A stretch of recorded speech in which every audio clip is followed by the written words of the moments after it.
కాదు అది ఇందిరా పార్క్ అన్నీ అక్కడ కాదు ఇక్కడ పెట్టాల్సింది.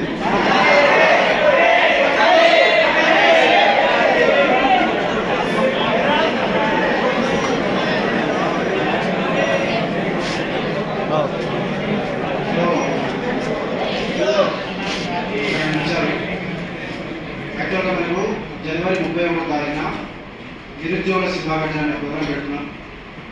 తెలుసా మీకు? ఎంతమంది తెలుసు చేయండి అంటే ఇప్పుడు చూసినారు కాబట్టి. సో మీకు ఇచ్చిన పాంప్లెట్ ఎవరు కూడా నవ్వకండి.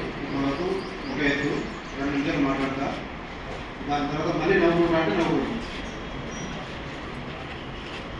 సో మీకు ఏదైతే పాంప్లెట్ ఇచ్చినామో దాని మీద టెలిగ్రామ్ మనం ఇప్పుడు ఎక్కువగా వాడుతున్నది ఏంటంటే టెలిగ్రామ్లో ఒక మెసేజ్లో మేము అన్నీ కూడా ఎక్కడెక్కడ తిరుగుతున్నాం, ఎవరెవరిని అప్రోచ్ అవుతున్నాం,